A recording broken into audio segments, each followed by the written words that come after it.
Hi, Inder. It's great to have you on the podcast. I'm Rohit Mahajan. I'm the managing partner and CEO at Big Rio and Demo Consulting. And this Big Unlock podcast was actually started, as you know, by Paddy Padmanabhan. And he founded and started Demo Consulting. And then, I'm very happy to carry on his legacy. So he's pretty well known in the healthcare circles. I'm sure you probably met him at one of the conferences as well. So Absolutely. super excited to have you here in there and over to you for your introduction. Thank you, Rohit. Thank you. And yes, you bring up Paddy, and who doesn't know him, and what a great individual he was. And I'm glad I had an opportunity to work with him. So, and thank you for this opportunity. As a quick introduction for your viewers, I've been in healthcare technology space for over 2 decades now. Wow. Um, really consistently working on innovation, digital transformation across complex organizations. I have very good experience working with one of the best organizations in the area. I landed in healthcare with at Columbia University Medical Center, then had a long stint at HSS in New York, and then Englewood Health in New Jersey. Um, so I would, as I always say, that I gained an experience by rising up the ladder over these years and have a pretty good grasp of the entire continuum of healthcare from a provider and a patient delivery perspective. And I guess I'm really excited to talk about what my experiences have been and what your viewers are interested in. Absolutely, Inder. So, Inder, tell us a little bit more about your story. Like you said, you got started in healthcare over 20 years ago, right? Yeah. Perhaps. And you worked with some of the finest institutions here. You are, well regarded as a healthcare leader in the space. So, tell us more that what attracted you or how did you gravitate into healthcare? Was it like, how did that happen? Sure. Yeah. I'll also say that my story is pretty typical of those of us who grew up in India in 90s and went through college there. I had engineering and computer science and programming was my first job. I landed at one of the great places initially where we did a lot of software development for banking and financial industry. I Uh, see. so first few years of my career, I worked in India, Southeast Asia, Middle East, mostly around banking and financial sector. Even in US, I had that kind of a stint working with City Mortgage for almost 2 years. And then it happened, which happens with all of us. The project ended, and we were looking for a new project, and I landed a new project at Columbia University Medical Center. I did not know at that time how lucky of a break that was because I landed at biomedical informatics department. They're really a pinnacle of informatics research back then and even today. And that's where I first entered into healthcare by accident. Uh, Oh, but then decided to stay in because yeah. the clinical research part of it, the clinical trials management, all that was new to me but was interesting. And then we also developed some solutions which we deployed at New York Presbyterian Hospital for patient care. So that was kind of my first exposure to what bench to bedside looks like. And Nice. that really solidified my interest to stay in healthcare. And my next opportunity came with HSS, which is, then I moved totally into the provider side of the organization, a great institution, which was on the cusp of its massive growth at that time. So I was fortunate enough to be part of that growth journey, part of their transformation, both digital and clinical transformation. I was part of their epic transformation journey for many years Yeah. also part of as HSS grew and made kind of collaborations with other hospitals like Stanford in Connecticut, Florida Tennant Hospital, and New York Presbyterian. So I was part of that whole clinical integration and external integration workflows. So great stint at HSS, and then an opportunity at Englewood to manage all aspects of IT as a CIO.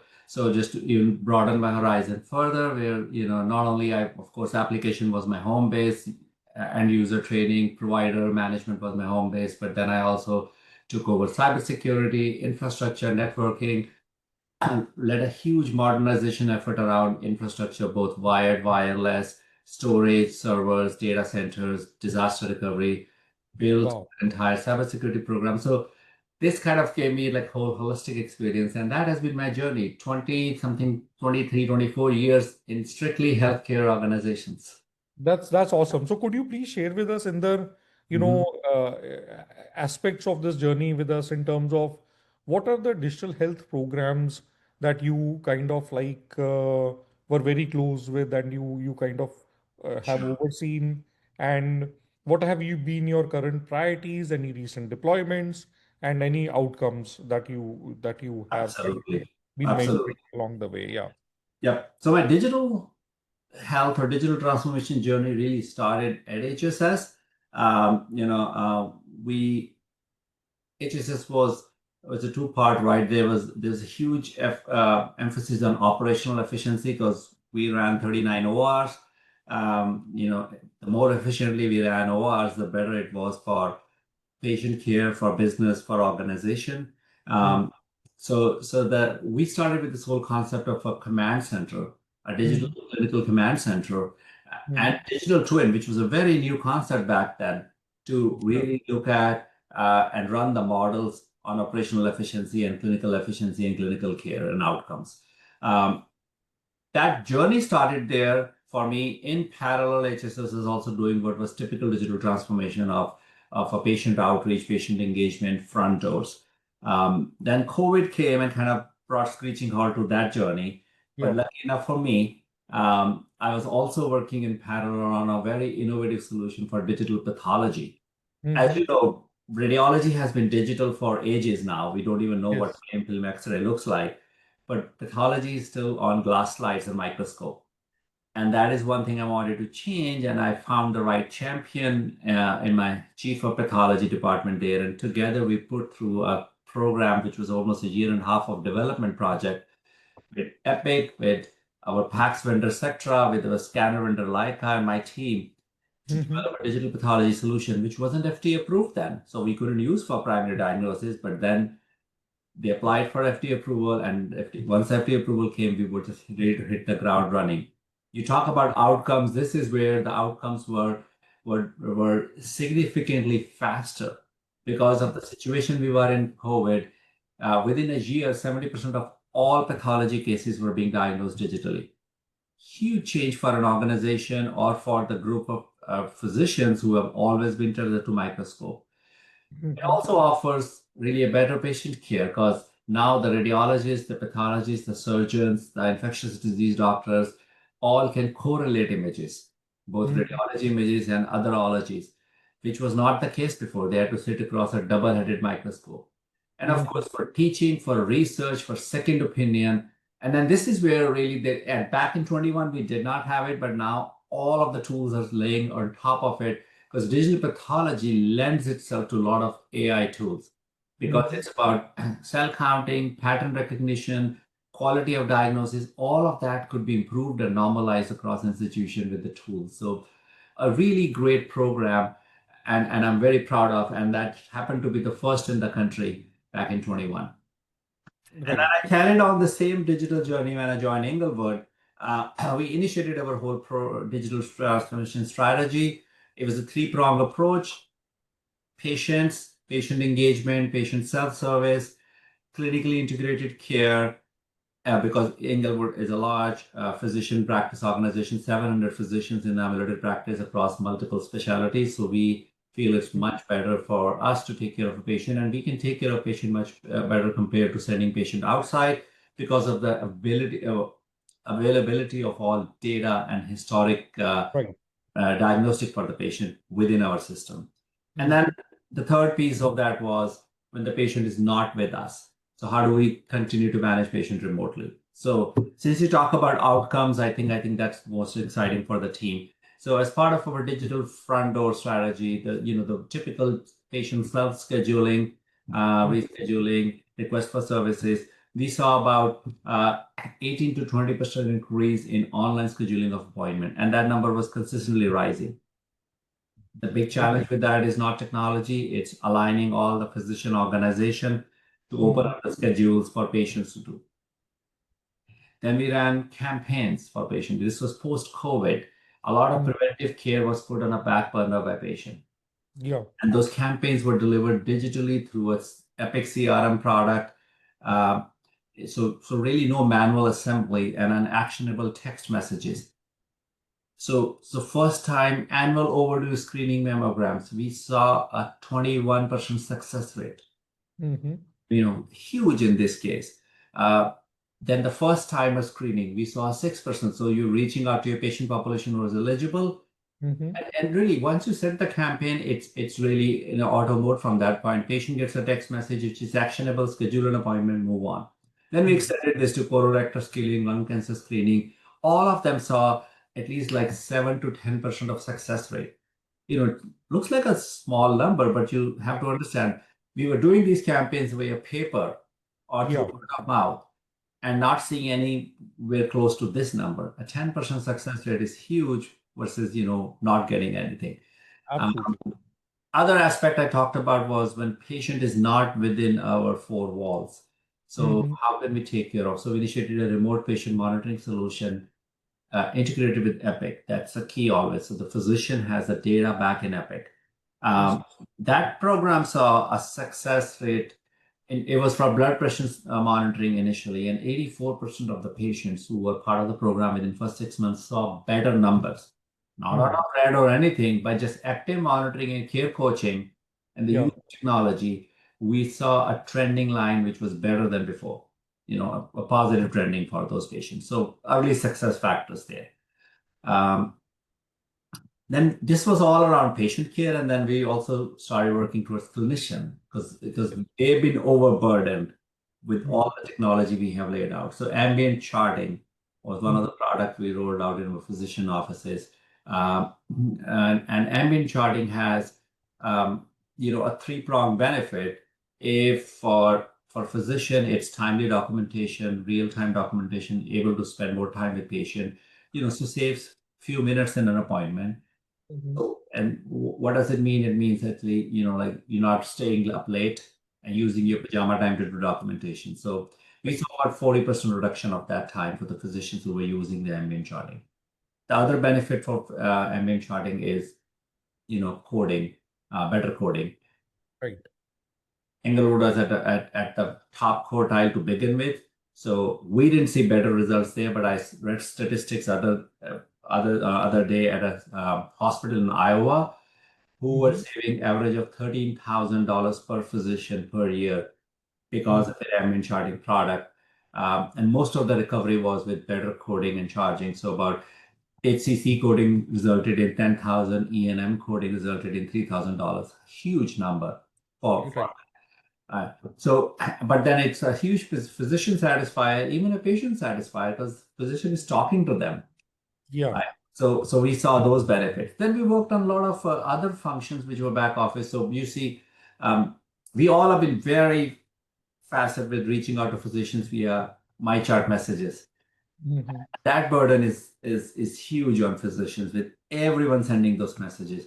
So put in an AI tool, augmented response technology by Epic to draft and generate a draft for the response to patient based on the question, based on the chart history, based on what the patient has been asking in the past. So that is again an efficiency function. A quick chart summarization. You're seeing a patient after a long time. You don't need to sift through the chart and click multiple things. A quick chart summary will come up all the pertinent things. And then we also moved back office for functions which are denials and appeals letter, prior authorization. This is a combination of RPA and some generative AI, Yeah. but nevertheless, the outcome is important for all of these.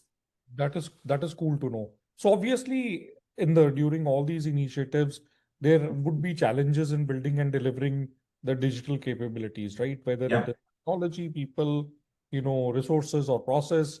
So what are some of your learnings there, and what could you share with the audience on how do you surmount some of these challenges? So challenges are many. I will classify them as there are technology challenges, there are Hmm. process challenges, of course, there are resource challenges, right? Um, Technology challenges, I think for most part are we are able to overcome, but the what we call as a technical debt sometimes gets in the way. right? Mm-hmm. And Mm-hmm. technical debt is not necessarily how we all think technical debt as obsolete operating system and obsolete technology and all. Sometimes the technical debt could also be in the form of how a modern system was built and deployed. That Yeah. we didn't plan for digital transformation few years later, right? Mm-hmm. How appointments were established, appointment types or departments were established in a solution. All of those build decisions, if they were not planned with a digital lens, um, will require us to go back and visit. So that happened with us. So we had to go back, kind of fix it. It wasn't about a technology solution. And then sometimes the technology debt comes in a way, but if your data architecture is not in a place where it needs to be, you don't have your right data definitions, because we want to make all data-driven decisions. And for that, we just need to be all aligned and have confidence around the data of the organization. And so that's one challenge there, right, for most organizations. Then the other is moving your organization, executive, and operational leadership onto this kind of a agile process. Because um, first thing I prepared my organization for was that be prepared to fail occasionally. Everything will not be success because we're not dealing with an ecosystem like big vendors like Epic, Cerner, and others, where it's a proven thing and it's 12 months, 18 months project, and we'll have success at the end of it. We're dealing with an ecosystem where there are a lot of new players in the market. There are not Mm-hmm. only solutions. They have a promise. Some will pan out, some may not pan out. But the only good thing is that we will not wait 18 months for the outcome. We will be agile. We'll try for 3 months, measure the KPIs, make a decision. So, Mm-hmm. that's a mindset change for an organization once it authorizes a project and it wants to see a success to walk away from it. It's very, very difficult to walk Mm-hmm. away. So that's one challenge. Then the resource. I mean, I would put this way, right? We are all short-staffed, and our resources have a full plate, but also very dedicated or committed, so to say, specialization around it. Uh, Mm-hmm. Now, suddenly in digital, and so one thing I'll add, right? We kind of have been used to working in a controlled environment till about 5, 6 years ago. We know the clinicians how they will use. We'll map their workflows. Mm-hmm. We'll build a system according to their requirements. But now you're dealing with an uncontrolled environment of patient. You don't know how they will utilize. So suddenly the UX design, the patient engagement piece, all of that, your resources or my teams have to learn about it or think about it. Mm-hmm. And the environment they cannot map, they can predict as a consumer what how they will use. So that I think is a big challenge for resources, not necessarily, but for resource gap and all those things. Sorry, resource shortage is Mm-hmm. obvious one, but even the mindset change for your teams. So most organizations are building a separate digital teams, which have a kind of a more ear to the ground in terms of what are consumers looking at, and are also looking at other industries and how they're utilizing. Absolutely. I'll end with one thing. Every patient understand me and you that seeking healthcare is more complicated than ordering a meal or hailing a ride. Right. Doesn't mean we don't want that with healthcare. Deep inside, we all want that kind of a convenience, and I think that's the big challenge on other side of things in Yeah. providing that level of convenience, which is unfair to say because it's a lot more complex, but still, Yeah. Yeah. That's true. That's a good vision, Inder. yeah. And Inder, what do you feel, moving on to another topic, which I wanted to touch upon with you, was the role of EHR versus non-EHR platform choices, and Mhm. and what does that mean in the healthcare setting? So as the CIO, you take a lot of decisions. You're grappling, like you said, it's a complex, system with lot of enterprise software. So, Yeah. yeah. So any thoughts there? So I would say, this could be, I'll answer it actually on both sides of this. Yeah. Um, so first thing, right, my responsibility and everyone else in the organization wants to maximize our investment, right? Yeah. So if I've already invested in a solution, and it's just not the dollar investment, it's our team, our resources, our knowledge investment into it too, right? And if there's this function that is offered out of an EHR solution, It's better in terms of it will already be integrated in the workflow. It's not integrated with the solution. It will not require relearning a totally new system and may deliver the same value, right? So that's a good part. And I have increasingly found most times it turns out economical too. Because the base is all there. Mhm. The downside of this is then you are bound by an EMR, EHR vendor's product Mhm. life cycle, right? Mhm. And to be very fair to them, they have a much bigger responsibility of managing the entire hospital clinical documentation, compliance, Mhm. patient safety, efficiency functions. So they are consistently improvising their product, and that's what their focus is. And then the customers are asking, well, listen, I put X million dollars in your product. Why doesn't it do this? Okay, like we add this module. So like they are torn between where to focus, but their primary focus has to be around patient safety and the core functions of the system. So that's kind of a tussle they always have. And that may work for me based on my timeline, may not work for me. Mhm. Now, if I go with a third party solution, we all know, we all have been there and are there for the last several years. They are best of breed solutions. Mhm. Many times a vendor is putting all effort into one, two, or three such matching functions. Of course, they'll do it much better. But then we'll have to integrate with the EMR, which all Mhm. of them now know that unless that happens, there's no Mhm. utility of it. Additional solution to maintain, additional cost, additional team training. But then it depends on where you are in your journey. Every organization is in a different phase of a journey. If you are in a journey where you absolutely need, I'm just picking example, a function to campaign your patients, and there's a definite business value, ROI, patient care value out of it, Mhm. I would go with that investment. Yeah. Mhm. But so the other function I would say is I can go with that investment for a few years Mhm. till my EMR comes with an integrated solution or may not. It could be either or. I think what I'm trying to say is that there is a value of timely implementation and deriving the clinical and business value out of a solution. And if your EMR vendor and their product timeline aligns, then it should be a good choice. But more often than not, the functions you need are available with a third party, then we all have to go through this whole evaluation process on which one has a longevity and a business sense, and that's where I stay with this. I think both have a very significant role in this ecosystem, and both will continue to play that role. So, Yeah, that's a good part, point. yeah, That's a good point. And I also like the way you said that, look, if a third party solution that you're evaluating is integrated with the EMR EHR system, it has more value. Oh yeah, that's I think a Bigger. baseline nowadays because otherwise I probably no other technology leader will entertain that solution Right. because Right. it just nobody wants standalone. Yes. You Yes. know, So integration is the key. yeah, Okay.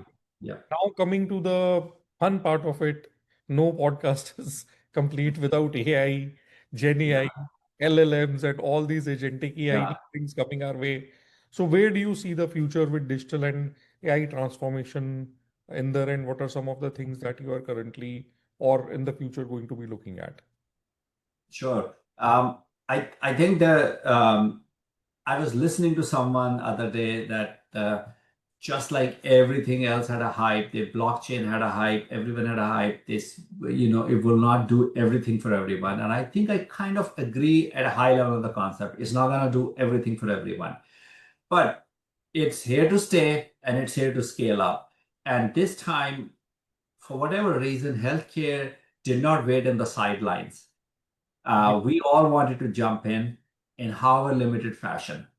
And we all did. Most healthcare systems are utilizing at least few tools in the space. I'm utilizing few, every other organization is. So what we are also doing is right now we're doing what I would call as a low risk patient engagement, self-services, scheduling, all of those things. And rightfully so. That's how you want to dip, your toe in the water with this. Like for my Gen AI-based virtual agent, the initial use cases are really appointment scheduling, rescheduling, request for information, payments, no clinical data. So that's one piece of it. I think that will continue to evolve because, and as you have seen in other industries, this is a norm. I was trying to get some service with Verizon yesterday. The chatbot or virtual agent was very, very good. I mean, I didn't need to talk to a person. So it's there in every other industry. We will get better there. In terms of like our integration, our alignment, that's the key in terms of offering our patients those services. So that's definitely there to stay. Ambient is there to stay. Ambient is going to be all pervasive. It's already beyond just physician offices, inpatient room, nursing, all around. At some point, I would say that ambient and our dictation systems will become redundant, and it's already panning out that way. So they will kind of merge together, no separate dragons or other dictation system versus ambient. So ambient is going to stay and continue to evolve. In next 12 to 18 months, I think the workflow alignment will occur. I think technology will align very quickly. It's already aligned. It's already giving benefits. It's really the workflow alignment which is required to best utilize and get the outcomes out of it. Cool. So my guess of or long-term view is that in 4, 5, 6 years, we will see really the clinical use of these AIs, which is where it will be a differentiator, right? Where I think the pinnacle of it will be if we get to a personalized medicine. We all Yeah. talk about that, right? Right now, it's dosage-based, certain population sector, all that. So personalized medicine is probably the pinnacle of it. But prior to that, a point of care, recommendation, decision-making, all of those will become a reality in next 4, 5, 7 years. In between, the agentic and the agent-based AI is going to take root in a lot of back office functions in healthcare, and rightfully so. We have a lot of manual processes. All of them can be easily automated. I mean, our PA could have done a lot of those things too, but now we have agentic AI agents. It's going to take root in this situation. So that is really what I would say.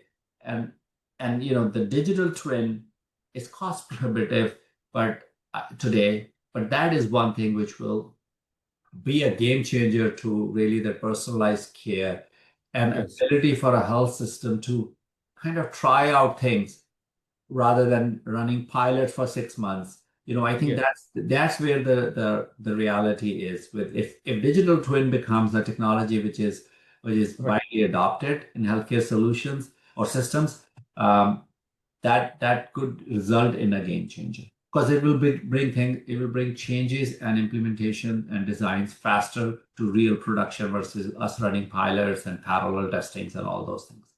True, true. And we are seeing a lot of on the agentic AI space in the, personally and at Big Rio, we are seeing a lot of Yeah. traction with our clients where we are working with them on voice agents as well. So I think Yes. that's another thing which is kind of like, That's what you're right. Voice. We did the omni-channel virtual agent, voice, text, and web. That's what the goal was to work with Zoom and Epic and Amelia. yes, I actually saw your agentic AI webinar the other day. Very cool stuff. So I personally have not used agentic AI actually. But a part of me wants to try that out yes, because sometimes it looks too good to be true, but I know it's happening in real time of course. and they're performing that role. So yes, that would be my wish to try out in the next few months, years. Awesome, awesome. Inder, thank you so much for Yeah. sharing all your, thoughts and vision on this podcast. We really appreciate it. Any parting thoughts or anything that you would like to say to wrap up? So this is not to say my quote, but I read it the other day and it stayed with me. Yeah. Said something like that AI won't replace clinicians, Yes. but clinicians who use AI will outperform those who don't. So, for Right. whatever it is worth, it stayed with me. I was like, Yes. and I don't know if it's for clinicians. I think it's for every one of us.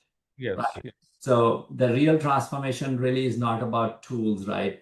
It's Yes. how can we imagine the tools to use, how the care is delivered, how patients are consuming the interactions and what their experiences are. I think that's really so that an AI agent will not do. That will require a human and a clinician and an Yes. operator to work Yes. on. So But the quote stayed with me, so I thought So I'll share. that's a fabulous quote, and I'll just end by saying that we have Uh-huh. an exciting partnership with a startup, and we are going to bring AI at scale to healthcare systems. And I think you know what I'm talking about. Yes. So yeah, Absolutely. very happy to collaborate with you in there on that as well later on. So thank you once again, and have a great day, and we'll catch up soon. Thank you. Thank you for the opportunity, and thank you to your viewers.